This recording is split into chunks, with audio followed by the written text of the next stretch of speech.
ایک زمانہ تھا جب برصغیر پاک و ہند کے بیشتر گھرانوں میں صبح سویرے چائے کے ساتھ باقر خانی کے سوندھے اور کرارے ذائقے سے لطف اندوز ہوا جاتا تھا، لیکن اس دلچسپ حقیقت سے شاید ہی کوئی واقف ہو کہ دودھ، میدے، گھی، شکر اور تل سے بنی اس کرکری تندوری ٹکیا کے نام کے پیچھے ناکام عاشق کی ایک داستان پنہاں ہے۔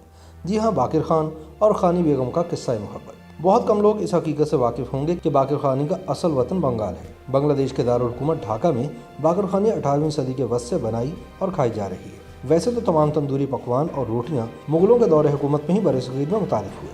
مثال کے طور پر نان خطائی، شیرمال، تافتان اور دیگر اسی اقسام کے نان ایران اور وسطی ایشیا سے ہندوستان میں وارد ہوئے تھے۔ روایات کے مطابق باقر خانی کا نام دراصل ایک شخص باقر خان کے نام پر رکھا گیا ہے۔ کہا جاتا ہے کہ آغا باقر خان نواب سراج الدولہ کے دور حکومت میں چٹاگانگ میں ایک فوجی جرنیل تھے جو آرام باغ کی خانی بیگم نامی ایک رقاصہ کے عشق میں مبتلا ہو گئے۔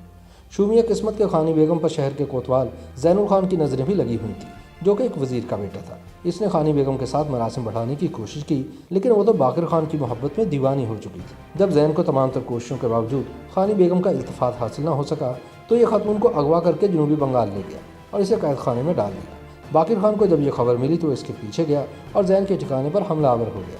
جنرل باقر خان اپنی خانی بیگم کو زور بازو پر آزاد کروا لیتا ہے۔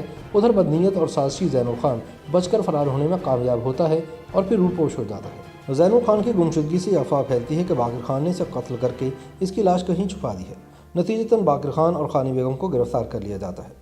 باقر خان کو سزائے موت سنا دی جاتی ہے اور اسے ایک شیر کے پنجرے میں ڈالنے کا حکم دیا جاتا ہے۔ جب باقر کو شیر کے پنجرے میں ڈالا گیا تو اس نے بہادری اور جوانمردی سے شیر کا مقابلہ کیا اور اسے ہلاک کر کے فرار ہو گیا۔ اس دوران بدنیت زین الخان دوبارہ خانی بیگم کو اغوا کر لیتا ہے اور اپنے ناپاک ارادوں میں ناکام ہونے کے بعد طیش میں آ کر خانی بیگم کو قتل کر دیتا ہے۔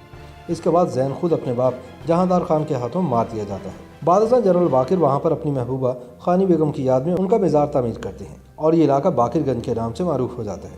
باقر اور خانی کی عشق اور محبت کی اس لازوال داستان سے متاثر ہو کر بنگال کے مقامی نان بھائی اپنی مقبول پروڈکٹ کا نام باقر خانی رکھ دیتے ہیں۔ ایک اور روایت کے مطابق آغا باقر خان نے خود اس روٹی کو باقر خانی کا نام دے کر اپنی محبت کی داستان کو امر کر دیا تھا۔ اسی طرح باقر خانی ڈھاکہ سے بنگال اور پھر پورے برصغیر تک پھیل گئی۔